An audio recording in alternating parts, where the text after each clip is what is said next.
तो भाई सारे भाइयों को पल्लव लोहान की भाई बहुत बहुत राम राम। तो भाई आज की नई वीडियो में भाई कनाडा वर्सेस ऑस्ट्रेलिया के बारे में मैं फुल डिफरेंस बताऊंगा, क्योंकि मैंने इस पे लगभग 2 से ढाई साल मैंने भाई इस पे रिसर्च करी है। जब मैं 11th के लास्ट में था और 12th हो गया भाई, उसके बाद इतना टाइम हो गया 12th हुए हुए लगभग 1 साल। तो भाई मैंने इतनी में बहुत ज़्यादा रिसर्च करी है ऑस्ट्रेलिया कनाडा। और रिसेंटली भाई मेरा एक दोस्त ऑस्ट्रेलिया भी गया और कनाडा में तो भाई बहुत सारे जा चुके हैं। तो भाई मैं पूरा भाई उनसे पूछ के उनसे सर्वे किया, उनसे भी पूछा, मैंने खुद भी रिसर्च करी हुई है। मतलब जितनी भी सारी रिसर्च के बेसिस पे जो बिल्कुल ठोक इन्फॉर्मेशन है ना, वो कनाडा ऑस्ट्रेलिया के बारे में बताऊंगा, और यूके और जर्मनी के बारे में बताऊंगा, और विदाउट आइल्स कैसे जा सकते हैं वो भी बताऊंगा। तो मतलब ये बिल्कुल ना सार बताऊंगा वीडियो का आपको, और किसी और कंट्री में किस में जाना चाहिए। तो ये वाली यूँ मान लो कि सारी कंट्रीज का ज़्यादातर कंपैरिजन, और एक एक चीज़ भाई बेसिक चीज़, कौन सी कंट्री में जाना चाहिए, कंपैरिजन उनके बीच में, आपके लिए कौन सी सिनेरियो में आपके लिए कौन सी कंट्री सूट करेगी, तो वो सारी बताऊंगा। पहले भाई पहले मैं कनाडा और ऑस्ट्रेलिया के बारे में बताऊंगा, फिर बाकी सारी बात लास्ट में बताऊंगा। तो पहले ना कनाडा का देख लेते हैं। और तुम बार बार ये मत कहना कि भाई नीचे देख रहे, तो नीचे भाई मैंने अपने खुद की रिसर्च कर रखी है भाई, लगभग 3 पेजों की है रिसर्च। पूरी तीनों पेजों में भाई मैंने फुल नोट डाउन करा है। मैं वैसे भाई नोट्स नहीं बनाता हूँ या किसी भी स्क्रिप्टिंग नहीं करता हूँ भाई। स्क्रिप्टिंग में ही होता है जो तुम्हें याद नहीं होता ना, या तुम कभी बार भूल जाते हो यार बताना, तो वो याद आ जाता है। तो फिर भाई वीडियो शुरू करते हैं। तो भाई पहले बात कर लेते हैं भाई करेंसी, यानी उसका कितना रेट है वहाँ पे। भाई कैनेडियन डॉलर है कनाडा में, और ऑस्ट्रेलिया में ऑस्ट्रेलियन डॉलर है। तो कैनेडियन डॉलर का प्राइस है इंडियन रुपीज़ के अगर तो 60 रुपये, वहाँ का $1 इंडिया की 60 रुपये के बराबर है कनाडा का। और जो ऑस्ट्रेलिया का है वो वहाँ का एक ऑस्ट्रेलियन डॉलर 57 के बराबर है। इसका मतलब लगभग सेम सा ही प्राइसिंग है, 2-3 रुपये का ऊपर नीचे। ये भी चेंज होता रहता है, ये आपके करंट के हिसाब से है, ये भी फ्लक्चुएट होता रहता है कभी। तो उसके बाद भाई वहाँ पे पे रेट कितना है भाई, सबसे ज़्यादा इसी भी सवाल होते हैं कि भाई पे रेट कितना है। एक बेसिक पे रेट बताऊंगा कि फिर बाद में जॉब टू जॉब भाई चेंज होता रहता है, फ्लक्चुएट करता रहता है। तो भाई बेसिक जो पे रेट है कनाडा का, वो भाई नियर अबाउट 13-14-15 तक, इतना मतलब हर एक प्रोविंस में डिफरेंट होता है। प्रोविंस मतलब हर एक स्टेट के अंदर उनका एक बेसिक पे रेट होता है। तो नियर अबाउट 14 के रहता है भाई, अगर एक जेन्युइनली बताएं तो नियर अबाउट 14 के आसपास रहता है। आपको जैसे ऑन्टारियो में 14 का है, ऐसे शायद एक जगह 15 का भी है। तो लगभग वहाँ पे ऐसे ऐसे फ्लक्चुएट करता रहता है, लेकिन 14 कैनेडियन डॉलर्स पर आवर का वहाँ पे रेट है। और ऑस्ट्रेलिया में बेसिक, बिल्कुल जो बेसिक आपको जॉब मिलेगी, और वो भी उसके अंदर कैश इन हैंड की नहीं बात कर रहा मैं, उसके जो आप की जो सिन नंबर पे जिस पे काम करते हो आप, उसकी बात कर रहा हूँ। जो 20 घंटे मिलते हैं आपको, तो उस पे आपको मिलेगी $20 ऑस्ट्रेलिया में। तो उसके $20 होते हैं, और जो कैश पे काम करते हैं उसमें थोड़ी सी कम हो जाते हैं भाई, 20 की वजह 16 मिल जाते हैं। ऐसी कनाडा में आपको वहाँ 14 की वजह 10 मिल जाएंगे, 12 मिल जाएंगे। मतलब ये डिपेंड करता है आपका कहाँ पर आप काम कर रहे हो। तो भाई ऑस्ट्रेलिया में तो इसका मैंने भाई फुल निकाल लिया है। इसका मतलब आपको मिल रहे हैं घंटे के हिसाब से 840 रुपीज़ आपको मिल रहे हैं। तो भाई 1140 रुपीज़ तो आपको मिल रहे हैं, वो मिल रहे हैं आपको ऑस्ट्रेलिया के अंदर। तो भाई अब इनका अब डिफरेंस कितने का होगा भाई, इनके बीच में लगभग हो गया 300 रुपये का डिफरेंस। 1 घंटे का 300 रुपये का डिफरेंस डायरेक्ट ही होगा सीधा। और उसके बाद आप दिन में मान लीजिए 10 घंटे काम करते हो, अगर इलीगल भी या जैसे भी, तो आप मान लीजिए दिन के अंदर 10 घंटे करते हो। इसका मतलब दिन का 3000 रुपये का डिफरेंस आ रहा है कमाई में, अगर बेसिक जॉब्स कर रही हैं। लेकिन भाई एक्सपेंसिव ये भी बता दो तुम्हें, जो ऑस्ट्रेलिया के एक्सपेंसिव है वो भी हाई है वहाँ पे। मतलब हर चीज़ थोड़ी सी महंगी है कंपेयर टू कनाडा। तो लगभग ये इक्वल ही हो गया है, इतना फर्क नहीं है फर्क यार वो मानना, लेकिन लगभग इक्वल मान लेते हैं, क्योंकि वहाँ का एक्सपेंसिव भी ज़्यादा, वो थोड़ा महंगा ऑस्ट्रेलिया कंपेयर टू कनाडा। तो अगली बात कर लेते हैं भाई, वहाँ पे पीआर कितने साल में हो जाती है कनाडा के अंदर भाई 4 से लेके 5 साल। मेरा एक दोस्त है भाई, गोपी नाम है उसका, तो वो भाई अभी अक्टूबर में आएगा, वो पीआर हो गया है, और वो उसकी पीआर हुई है लगभग 4.5 साल में।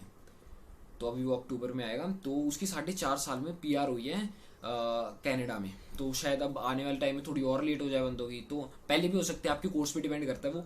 कोर्स पे आपका क्या रहा है, आपने कैसे वर्क एक्सपीरियंस करा, आपने अगर प्लेस बदल ली है, तो मतलब हर एक चीज़, बहुत सारे फैक्टर्स होते हैं वो डिपेंड करते हैं। तो उसकी भाई 4.5 साल में पीआर होगी, इसका मतलब 4 से 5 साल के अंदर वहाँ पे पीआर हो जाती है। और वहीं पर बात करें हम भाई, अगर ऑस्ट्रेलिया के अंदर भाई 5 से लेके 9 साल के अंदर पीआर होती है। अब जैसे मैं बताता हूँ आपको, एक है मेरा भाई है, कुरुक्षेत्र का है, मतलब दोस्त है, मतलब हमारे रिलेटिव्स में से है, वो कुरुक्षेत्र का है। तो भाई वो है, उसको हो गया ऑस्ट्रेलिया में 8 साल, लगभग 7.5 साल हो चुके हैं, तो वो अब तक ना पीआर नहीं हुआ है ऑस्ट्रेलिया के अंदर। तो लेकिन वो कह रहा था हाँ भाई सकते एंड तक हो जाऊंगा, मतलब उसको 8-9 साल में वो मतलब पीआर हो जाएगा, उसने कर रखा था प्रोसेस। तो लगभग 9 साल तो मान लो अब के हो जाते हैं, वो कोर्स पे डिपेंड करता है, क्योंकि वो कह रहा था मैं इतना लेट इसलिए हो गया हूँ क्योंकि उसने पता है क्या करा, यहाँ से लेके गया था डिग्री, वहां पे जाके उसने डिग्री को चेंज कर लिया भाई डिप्लोमा में, और डिप्लोमा को फिर वापस एक्सटेंड कर, उसको वर्क परमिट मिला कि थोड़े टाइम का मिलता है डिप्लोमा पे, वहाँ पे शायद 2 साल का मिलता है, पता नहीं 1-1.5 साल 18 महीने का मिलता है, कुछ ऐसे मिलता है। तो उसने फिर वापस डिप्लोमा ले लिया, फिर वापस वर्क परमिट, फिर डिप्लोमा, फिर वर्क परमिट, वो इसी में फंस गया। अगर डिग्री लेता तो बंदा भाई डिग्री के ऊपर मिल जाता है 3 साल का आपको वर्क परमिट मिल जाता है, और उसके बाद आपके डिग्री में आपके पॉइंट्स भी पूरे हो जाते हैं। उधर पॉइंट सिस्टम होता है लगभग 80, 70, 80, 90 कुछ ऐसे पॉइंट सिस्टम है, तो आपको मिनिमम उतनी रिक्वायरमेंट है, हर कोर्स के हिसाब से अलग अलग रिक्वायरमेंट्स है वहाँ पर कि आपको इतने पॉइंट पूरे करने हैं। तो जैसे ऐसे हो जाते हैं कि हर साल जी, तो मान लिया 3 साल का है तो 1 साल क्या है, मान लिया 20 पॉइंट या 10 पॉइंट है, हर एक साल क्या 5 पॉइंट है, तो वो डिपेंड करता है कितने कितने पॉइंट्स होते हैं। उसके लिए भाई एक पूरा मतलब मैं अपने उस भाई के साथ ही कन्वर्सेशन करवाऊंगा जो ऑस्ट्रेलिया में है, उसके साथ एक भाई पूरी प्रॉपर वीडियो बनाएंगे पूरा ऑस्ट्रेलिया के बारे में। लेकिन अभी मैंने जो पूछा है उस हिसाब से और मेरे पूरे एनालिसिस के हिसाब से, तो वहां पे ऐसा होता है पीआर भाई, ये फायदा कनाडा में, क्योंकि कनाडा में निकलती है भाई ज्यादा पीआर, तो वहां पे ज्यादा बंदे पीआर हो जाते हैं, लगभग शायद 2 से 3 लाख पीआर निकलती है हर साल, भाई 2 से 3 लाख निकलती हैं लगभग शायद। और जो ऑस्ट्रेलिया वहाँ पे लगभग नियर अबाउट 50-60,000 पीआर निकलती हैं परमानेंट रेजिडेंसी, मतलब इतने बंदे को हर साल मिलेगी। तो उसमें कल इंडियंस थोड़ी हैं 50-60 हजार में, या उधर भी 2-3 लाख में, उधर और कंट्री के भी पीपल हैं, वो भी अप्लाई करते हैं परमानेंट रेजिडेंसी के लिए। और भाई ये बता दूं पहली बात, जो पीआर है और सिटीजनशिप है ना, उनमें फर्क होता है। परमानेंट रेजिडेंस कुछ टाइम पीरियड के लिए होती है, 5 साल के लिए होती है मतलब शायद, तो वो कुछ टाइम पीरियड के लिए आपको परमानेंट रेजिडेंट होते हैं, आप वो उससे सिटीजन नहीं बन जाते। उसके बाद जब आपके पीआर होके 2-3 साल हो जाते हैं ना, तब आप उसके सिटीजनशिप के लिए अप्लाई करते हो। तो ये फर्क होता है भाई सिटीजनशिप में आपके पास पासपोर्ट होता है कनाडा का या ऑस्ट्रेलिया के किसी भी कंट्री का, जैसे आप सिटीजन बने हो, तो सिटीजनशिप में पासपोर्ट होता है। और परमानेंट रेजिडेंसी में आपके पास भाई पासपोर्ट नहीं होता है, आपके पास सिर्फ एक परमानेंट रेजिडेंसी कार्ड होता है, वो होता है जिसके बेसिस पे आपको वीजा फ्री एंट्री मिल जाती है उस कंट्री में। तो ये होता है भाई, इन दोनों में फर्क होता है, अप्लाई करना पड़ता है लगभग बंदे को सिटीजन बनने में। मान लिया कनाडा का अगर सिटीजन बनना है तो 7 साल लग जाते हैं, 7-8 साल लग जाते हैं सिटीजन बनने में। तो फिर अगली बात कर लेते हैं भाई वीजा लगाने भाई टोटल कॉस्ट कितनी आती है। तो वीजा लगाने के लिए भाई टोटल कॉस्ट अगर आप कनाडा का लगवाओगे ना, तो आपकी नियर अबाउट 20 लाख पड़ जाएगी भाई आपको। जब बंदे कह रहे 17 लगती है, 18 लगती है, नियर अबाउट भाई 20 से ऊपर भी चल जाती है। 20 तो मान के चलो, 20-22 लाख तो लगते ही लगते हैं, क्योंकि आपके भाई प्लेन टिकट पता है क्या कितनी महंगी हो जाती है। आप सोचते भाई 70,000 80,000 में मेरे को प्लेन टिकट मिल जाएगी, या पहले बुक करवाओगे, तो पहले बुक नहीं होती भाई, ऑन द स्पॉट बुक होती है, क्योंकि आपका वीजा आता है थोड़ा सा लेट सा या बिल्कुल टाइम के आसपास आता है, तो तब आपको 1.5 लाख की, 2-2 लाख की, 2.5 लाख की भी फ्लाइट मिलेंगी कनाडा के लिए। वहीं पे ऑस्ट्रेलिया की फ्लाइट्स की बात करूं तो ऑस्ट्रेलिया में लगभग आपको 50-60,000 के अंदर आपको फ्लाइट मिल जाती है। अगर आप थोड़ी टाइम पहले ही बुक करवा रहे हो 70 तक भी चली जाएगी, लेकिन आपको इतने में, इकोनॉमिक क्लास की बात कर रहा हूँ ये मैं, इतने में आपको फ्लाइट मिलती है। तो क्योंकि वो पास भी है ना भाई, डिस्टेंस में भी पास है, तो ये बात भी होगी। और भाई उधर ऑस्ट्रेलिया की बात कर लें तो ऑस्ट्रेलिया में भाई दो तरीके होते हैं ऑस्ट्रेलिया में। अगर कम पैसे मान लिया ऑस्ट्रेलिया में होते हैं 14 लाख आपके लग जाएंगे अगर आप पैकेज करवाते हो। पैकेज में जो आपके फंड शो करवाने होते हैं 30 से 35 लाख रुपए आपको फंड शो करवाने होते हैं, कई 25 भी कह देते हैं, कई 20 भी कह देते हैं। तो वो फंड्स आपकी करवाते हैं एजेंट शो, उनका पता नहीं कि यार कुछ 2 नंबर है सिस्टम यार जो भी होता है, तो वो फंड शो करवा देते हैं आपकी, और वो लेते हैं 14 लाख का पैकेज कर देते हैं, कोई 16 का, कोई 17 का, वो डिपेंड करता है हर एजेंट पे, लेकिन लगभग 15 लाख के आसपास पैकेज कर देते हैं आपका। वो अब के टाइम में, करंट टाइम में 15 लाख के आसपास पैकेज कर देते हैं वो, क्योंकि भाई उस पैकेज पे मेरे कई दोस्त गए भी हैं ऑस्ट्रेलिया, वो पहले जा चुके हैं, ये अभी जो जिसकी बात कर रहा था वो रिसेंटली गया। तो भाई इसका नाम था अंकित भाई। तो अब इसके बाद हम बात कर लेते हैं भाई, अगर आपकी सब कुछ हो गया भाई, या मैंने वीजा की बात कर ली, कोस्ट बात कर ली, तो अगर आप नॉर्मली जाते हो, मान लिया आपने एजेंट वो भाई सिर्फ जैसे हरियाणा पंजाब में है वो सिस्टम पैकेज का, और जगह भी होगा तो मेरे को इतना पता नहीं भाई, लेकिन हरियाणा पंजाब में बहुत ज्यादा सिस्टम है, वो पैकेज का पैकेज करके सीधा भेज देते हैं। और नॉर्मली आपको जाना है तो लगभग वहां पे फीसिस थोड़ी हाई है कंपेयर टू भाई कनाडा में, थोड़ी फीसिस कम है कंपेयर टू ऑस्ट्रेलिया। ऑस्ट्रेलिया में मान लिया आपकी $30,000, उसकी बात करूंगा चलो आगे। तो पहले बात कर लेते हैं, अगर नॉर्मल तरीके से जाओगे तो 12 लाख तो वैसे मान लो, और उसके बाद जो आपने फंड शो करवाने हैं आपके अकाउंट के अंदर 30 लाख के आसपास आपको जो फंड शो करवाने हैं, वो भी 3 महीने पुराने, यानी आप कहीं से इतने पैसे, मान लिया वैसे तो किसी के घर पे रखे तो होते नहीं भाई इतने इतने पैसे, तो भाई कोई अमीर होगा तो अलग बात है भाई, जो मिडिल क्लास की बात कर रहा हूँ भाई यहाँ पे, उनके घर पे तो रखे नहीं होते 30-30 35-35 लाख, भाई कहाँ से रखे होंगे। तो भाई तब आपको उठाने पड़ते हैं भाई किसी आड़ती से, आड़ती को कहते हैं मतलब, या आड़ती को हटा दो, आड़ती भाई देसी भाषा में कह देते हैं।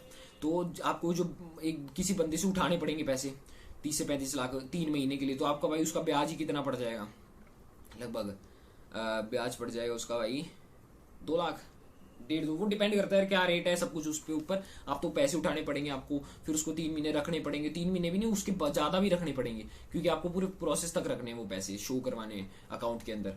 तो भाई वो थोड़ा औखा हो जाता है और आपको, तो इसलिए भाई वो वाला, ये वाला दूसरा नॉर्मल प्रोसेस वही ऑस्ट्रेलिया के लिए अप्लाई करते हैं जिनके पास थोड़ा सा पैसा होता है या कहीं से उठा पाते हैं।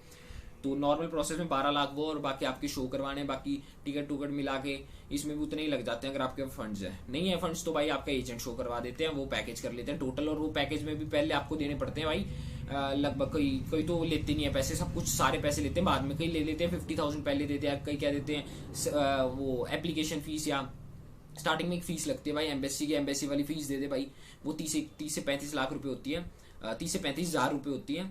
तो वो वाली भाई एजेंट पहले ले लेते हैं, और उसके बाद बाकी सारा प्रोसेस होने के बाद, तो इसे कहते हैं पैकेज की, बाकी सारे पैसे देने प्रोसेस होने के बाद, और फंड भी वो शो करवाएंगे।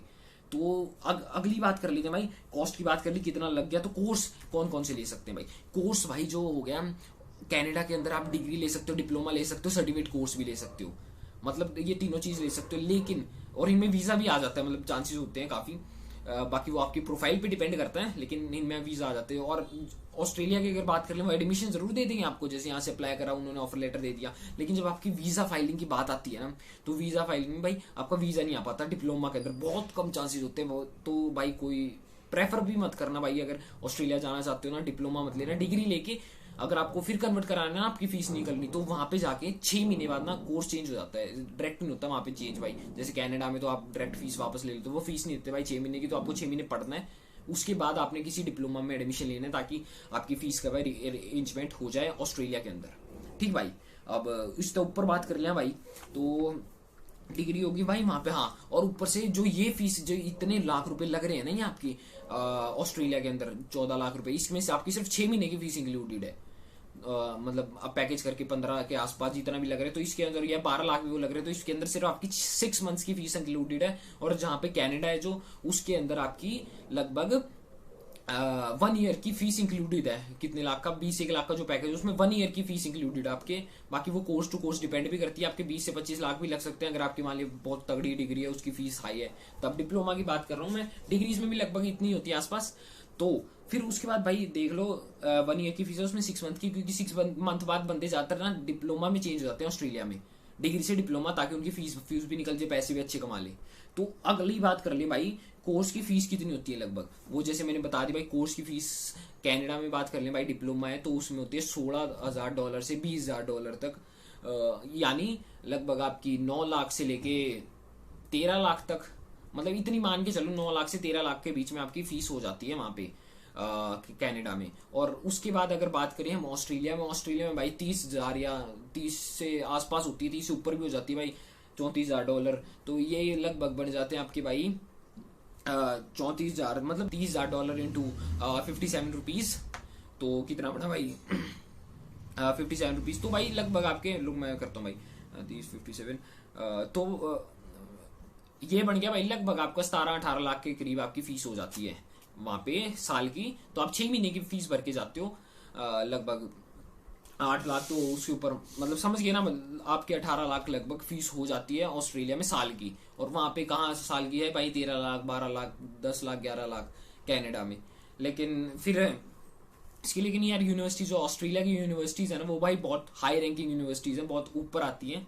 और ये एक और बात बता दूं भाई, जो ऑस्ट्रेलिया में भाई जाना चाहते हैं, नहीं ऑस्ट्रेलिया में भाई 4 लेवल की शायद यूनिवर्सिटीज की कैटेगरी है, A1, मतलब ए, मतलब 4 है, मतलब एक तो टॉप की है, जो वो सिर्फ ए कैटेगरी, जो भी A1 कैटेगरी है, ए कैटेगरी है, वो ही लेना सिर्फ, वरना दूसरी कैटेगरीज में भाई वीजा नहीं आता। तो सिर्फ उसी यूनिवर्सिटीज में अप्लाई करना जो उस कैटेगरी के अंडर फॉल होते हो, तभी आपका वीजा आएगा, वरना भाई बहुत कम रेयर चांसेस हैं आपके। और बिना आइलेट्स के भी जैसे करनी है वो भी बताऊंगा भाई। अगर आपने आइल्स नहीं कर रखी है आइल्स, तो आपको कौन सी कंट्री प्रेफर करनी चाहिए और कैसे जा सकते हो आप, कौन सी कंट्रीज में जा सकते हो बिना आइल्स के।